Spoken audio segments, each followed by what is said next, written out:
ഈ UDF പിന്നെ ഈ സർക്കാർ ചെയ്ത ഏറ്റവും മോശം, അതായത് കോഴിക്കോട് ജനതയോട് ചെയ്ത ഏറ്റവും വലിയ ഒരു മോശത്തരമായിട്ടാണ് ഒരു കോഴിക്കോട് വാസികൾ എന്നുള്ള രീതിയിൽ ഞങ്ങൾക്ക് പറയാൻ. കോൺഗ്രസിന് തീരെയില്ല, ലീഗിന് ഏതെങ്കിലും സീറ്റ് കിട്ടിയിട്ടില്ല. അവിടെയാണ് നേരെ തിരിച്ചു വരുന്നത്. ഇടതുപക്ഷത്തിന് ഒരൊറ്റ സീറ്റ് ബേപ്പൂര് മാത്രം, ബാക്കി ലീഗും കോൺഗ്രസും പങ്കിട്ടെടുത്തു. ഉമ്മൻചാണ്ടിന്റെ മകൻ ചാണ്ടി ഉമ്മൻ ജയിച്ചിട്ട് അവനക്ക് സീറ്റ് കൊടുത്തു. ഏറ്റവും കൂടുതൽ ഭൂരിപക്ഷം അവനക്ക് കിട്ടിയത് അവനെ തഴഞ്ഞിട്ടില്ല. അവനോട് ചോദിച്ചിട്ടില്ല. അവനൊരു സാത്വികനായിട്ടുള്ള മനുഷ്യനായിരുന്നു. VD സതീശന്റെ പേരിലാണ് എല്ലാവരും ഇങ്ങനെ പൊന്തിച്ച് പറയുന്നത്.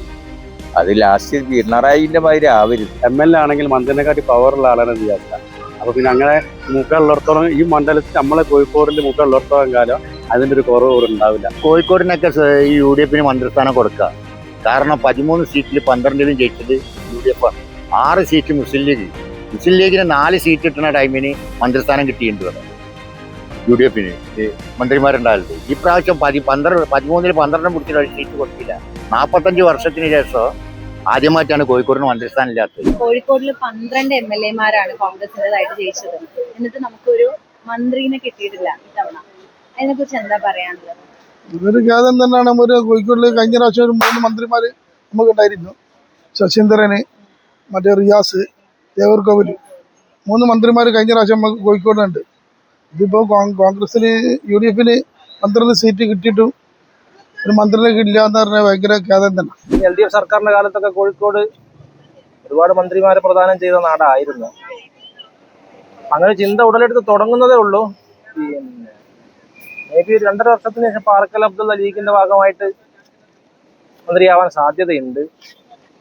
ഇപ്പോൾ റസാഖ് മാസ്റ്റർക്കും ഒരു സാധ്യത 5 വർഷത്തിനിടയിൽ എപ്പോഴെങ്കിലും സാധ്യത കാണുന്നുണ്ട്. പിന്നെ ഇത്തവണ കോഴിക്കോട് UDF ഭാഗമായിട്ട് വലിയ വമ്പൻ പേരുകളൊന്നും ഉണ്ടായിരുന്നില്ല. എല്ലാം വമ്പന്മാരെ കടപുഴക്കിയ ചില ആൾക്കാരാണ് ഉണ്ടായത്. അപ്പോൾ സീനിയോറിറ്റി ഉള്ളവരുണ്ടായിരുന്നില്ല എന്നൊക്കെയുള്ള പ്രശ്നമുണ്ട്. അപ്പോൾ അതാവാം. ചെറുപ്പക്കാരായിരുന്നല്ലോ അഭിജിത്ത്, സൂരജ് എന്നൊക്കെ പറയുന്ന പോലെ പുതുമുഖങ്ങളും യുവാക്കളും ഒക്കെ ആയിരുന്നു. ചിലപ്പോൾ അതായിരിക്കാം ഒന്നാമത്തെ കാരണം. അപ്പൊ അങ്ങനെ പ്രാദേശികവാദം കോഴിക്കോടിന് മന്ത്രി ഇല്ല എന്നുള്ള രീതിയിൽ ചിന്തിക്കണം എന്ന് എനിക്ക് തോന്നുന്നില്ല. എന്തെങ്കിലും രീതിയിൽ അത് ബാധിക്കുകയാണെങ്കിൽ, എന്തെങ്കിലും അവഗണന കോഴിക്കോടിന് കിട്ടിയെന്ന് തോന്നുകയാണെങ്കിൽ, എന്തെങ്കിലും ആനുകൂല്യങ്ങളിലൊക്കെ എന്തെങ്കിലും പ്രശ്നങ്ങൾ ഉണ്ടാവുകയാണെങ്കിൽ, പ്രാതിനിധ്യത്തിന്റെ പേരിൽ പ്രശ്നം പിന്നെ ഗവൺമെന്റിന്റെ ഭാഗമായിട്ട് എന്തെങ്കിലും കാര്യങ്ങൾ പ്രതിഫലിക്കുകയാണെങ്കിൽ മാത്രം നമുക്ക് അതൊരു പ്രശ്നമായിട്ട് ഉന്നയിക്കും. ഇപ്പൊ അതൊരു പ്രശ്നമാക്കണ്ട എന്നാണ് എൻ്റെ ഒരു അഭിപ്രായം. കോഴിക്കോട് ജില്ലക്ക് ഇപ്പൊ തൽക്കാലം മന്ത്രി ഇല്ല എന്നുള്ളത് ഒരു സത്യമാണ്. നമ്മുടെ തങ്ങൾ പറഞ്ഞിട്ടുണ്ട് 2.5 വർഷം കഴിഞ്ഞാൽ കോഴിക്കോട് ജില്ലക്ക് ഒരു മന്ത്രി ഉണ്ടാവുമെന്ന് പറഞ്ഞിട്ടുണ്ട്.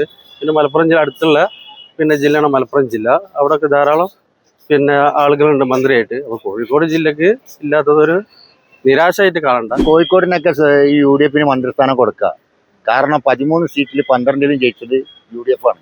6 സീറ്റ് മുസ്ലിം ലീഗ്. മുസ്ലിം ലീഗിന് 4 സീറ്റ് കിട്ടുന്ന ടൈമിന് മന്ത്രിസ്ഥാനം കിട്ടിയിട്ടുണ്ട്. UDF മന്ത്രിമാരുണ്ടാവില്ല. ഈ പ്രാവശ്യം 13 12 പിടിച്ചിട്ട് ഒരു സീറ്റ് കൊടുത്തില്ല. 45 വർഷത്തിന് ശേഷം ആദ്യമായിട്ടാണ് കോഴിക്കോടിന് മന്ത്രിസ്ഥാനം ഇല്ലാത്തത്.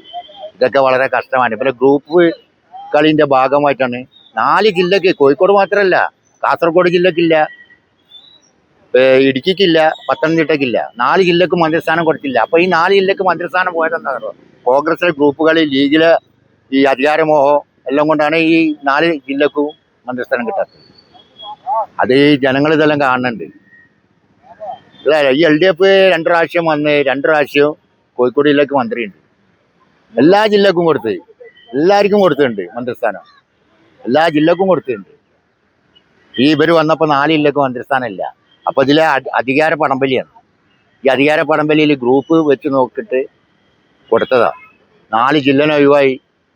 ഇവിടെയൊക്കെ ശരിക്കൊരു 12 ജയിച്ചില്ലാലും ഒരു മന്ത്രിനെങ്കിലും ഇവർക്ക് സുഖമായിട്ട് കൊടുക്കുക. അത്രയും സീനിയറിറ്റിയുള്ള ആളുകൾ, DCC പ്രസിഡന്റ് വരെ മത്സരിച്ചൊരു തെരഞ്ഞെടുപ്പാണ്. പ്രവീൺ കുമാർ, ജയന്ത്, അങ്ങനെയുള്ള ആളുകൾക്കെല്ലാം കോൺഗ്രസിന് സീറ്റ് കൊടുക്കുക.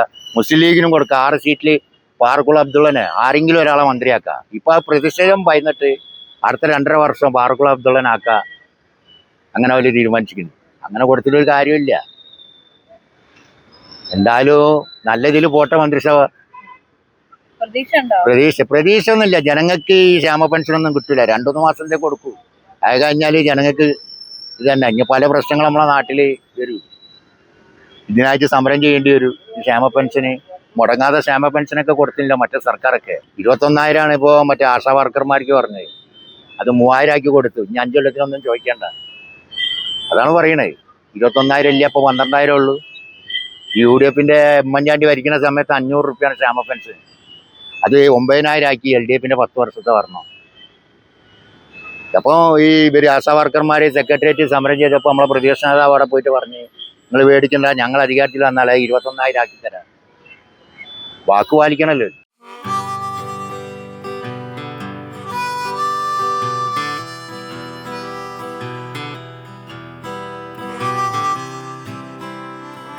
കോഴിക്കോടിന് മന്ത്രി ഇല്ല എന്നുള്ളതൊന്നും ഒരു പ്രശ്നമല്ല. ഭരണം നന്നാവണം എന്നുള്ളതാണ് നമുക്ക് വേണ്ടത്. പിന്നെ VD സതീശന്റെ പേരിലാണ് എല്ലാവരും ഇങ്ങനെ പൊന്തിച്ച് പറയുന്നത്. അത് ലാസ്റ്റ് പിണറായിന്റെ മാതിരി ആവരുത്. ആ എന്താ പറയാ, ഈ അധികാരം തലക്ക് മൂത്ത് കഴിഞ്ഞാൽ എല്ലാവരും എൻ്റെ പക്ഷത്താണ് എന്നുള്ളൊരു തോന്നൽ വരുമ്പോൾ അഹങ്കാരം പാടില്ല. അതാണ് ഞങ്ങൾക്ക് പറയാം. ഇവിടെ മന്ത്രി ഉണ്ടായിട്ടുണ്ടല്ലോ. പിന്നെ കോഴിക്കോടിനായിട്ട് ഇപ്പോൾ എല്ലാ ജില്ലക്കും മന്ത്രി അതൊന്നും ഇല്ലല്ലോ. അല്ല, അതിനെക്കാട്ടും ഭൂരിപക്ഷത്തിൽ UDF-ന്റെ പിന്നെ ഇതിൽ ഉമ്മൻചാണ്ടീൻ്റെ മകൻ ചാണ്ടി ഉമ്മൻ ജയിച്ചിട്ട് അവനക്ക് സീറ്റ് കൊടുത്തോ?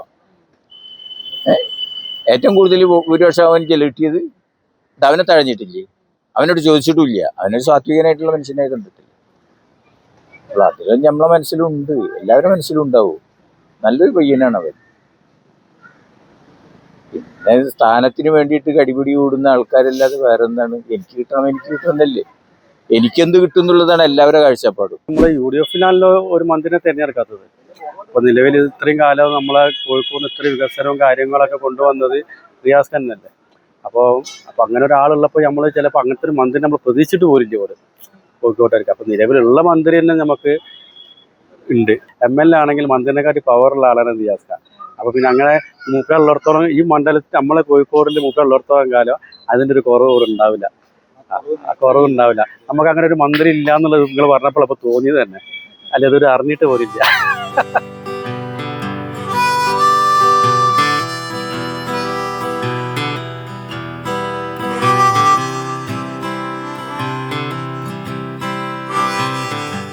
കേരളത്തിൽ ഒരു 10 വർഷക്കാലം നീണ്ടുനിന്ന ഒരു സർക്കാരായി വളരെയധികം ജനക്ഷേമകരമായ പ്രവർത്തനങ്ങളും കാര്യങ്ങളും എല്ലാം നടത്തി വീണ്ടും ഒരു തുടർച്ച പ്രതീക്ഷിച്ച ഒരു സർക്കാർ മുന്നോട്ട് പോകുന്ന ഒരു തെരഞ്ഞെടുപ്പായിരുന്നു.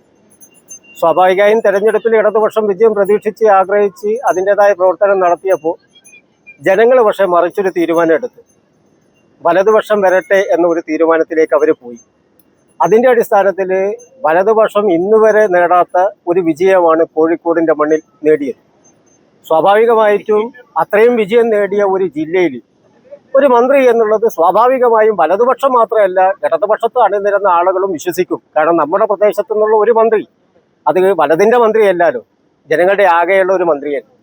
അങ്ങനെ ഒരു മന്ത്രി വരുമ്പോൾ സ്വാഭാവികമായും ജില്ലയ്ക്ക് ആവശ്യമായ ജില്ലയുടെ വികസനക്ഷേമ പ്രവർത്തനങ്ങൾക്ക് ഒരു ദിശാബോധം നൽകുകയും വളർച്ച പ്രാപിക്കുകയും എല്ലാം പ്രതീക്ഷിക്കും. പക്ഷേ എന്തോ എന്നറിയില്ല, തീർത്തും ഒരു നിഷേധാത്മകമായ നിലപാട്, അല്ലെ മാറ്റി നിർത്തൽ എന്നുള്ള രീതി. ഏറ്റവും നല്ല ഒരു വിജയം സമ്മാനിച്ച ഒരു പ്രദേശത്ത് നാളിതുവരെ ഇടതായിക്കോട്ടെ വലതായിക്കോട്ടെ ഇങ്ങനെയുള്ള ഒരു നിലപാട് സ്വീകരിക്കില്ല. കാരണം ചരിത്ര വിജയം നേടിക്കൊടുത്ത ജില്ലയെ അവഗണിച്ചുകൊണ്ട് എങ്ങനെ മുന്നോട്ട് പോകാൻ കഴിയും? അത് ഇടതായിക്കോട്ടെ വലതായിക്കോട്ടെ ആരായിക്കോട്ടെ കുഴപ്പമില്ല. പക്ഷെ 13 ഉള്ളതിലും 1 മാത്രമേ പോയിട്ടുള്ളൂ. ബേപ്പൂര് മാത്രമേ ഇടതുപക്ഷം നേടിയിട്ടുള്ളൂ. ബാക്കി 12ഉം വലതുപക്ഷം. അതിന് ലീഗിനും കൂടുതൽ സീറ്റുണ്ട്, പിന്നെ കോൺഗ്രസിനും ഉണ്ട്. ഈ രണ്ടിലും ഉണ്ടായിട്ടും രണ്ടിലും പ്രബലരായ നേതാക്കന്മാർ ഉണ്ടായിട്ട് കൂടി അതാണ് ഇപ്പം ചിലപ്പോൾ ഒരു പുതുമുഖമായി പോയി എന്നൊക്കെ പറയാം. പക്ഷെ അനുഭവ സമ്പത്തും കാര്യശേഷിയുമുള്ള നേതാക്കന്മാർ അത് ലീഗിനകത്തായിക്കോട്ടെ കോൺഗ്രസിനകത്തായിക്കോട്ടെ ഉണ്ടായിട്ട് പോലും അത് കൊടുത്തില്ല എന്ന് പറയുമ്പോൾ ഒരു വലതുപക്ഷത്തിന്റെ ചില നിഷേധാത്മകമായ നിലപാടാണ്. അത് ആയിരിക്കും, ചിലപ്പോൾ സ്വത്വബോധമായിരിക്കാം, അതെന്തോ ആയിക്കോട്ടെ. അർഹതപ്പെട്ടത് കിട്ടുന്നില്ല എന്ന് പറയുമ്പോൾ അതൊരു വലിയ വിഷയമല്ലേ? ഇവിടെയുള്ള ജനങ്ങൾ ആകെ മോശമായില്ലേ? ചരിത്ര വിജയമാണ്. നിങ്ങൾ നോക്കേണ്ടത് ഇടതുപക്ഷം ഈ കാലാകാലങ്ങളിൽ നേടിയ കഴിഞ്ഞ തെരഞ്ഞെടുപ്പിൽ ഇടതുപക്ഷത്തിന് മുൻതൂക്കാണ്. കോൺഗ്രസിന് തീരെയില്ല, ലീഗിന് ഏതെങ്കിലും ഒരു സീറ്റ് കിട്ടിയിട്ടേ അവിടെയാണ് നേരെ തിരിച്ചു വരുന്നത്. ഇടതുപക്ഷത്തിന് ഒരൊറ്റ സീറ്റ് ബേപ്പൂര് മാത്രം, ബാക്കി ലീഗും കോൺഗ്രസും പങ്കിട്ടെടുത്തു. ഒരു വലിയ വാഷൗട്ട് പോലെ അവർ നേടി. എന്നിട്ട് എന്ത് നേടി? അപ്പൊ ഇത് വലതുപക്ഷം അല്ലെങ്കിൽ ഈ UDF ഈ സർക്കാർ ചെയ്ത ഏറ്റവും മോശം, അതായത് കോഴിക്കോട് ജനതയോട് ചെയ്ത ഏറ്റവും വലിയ ഒരു മോശത്തരമായിട്ടാണ് ഒരു കോഴിക്കോട് വാസികൾ എന്നുള്ള രീതിയിൽ ഞങ്ങൾക്ക് പറയാൻ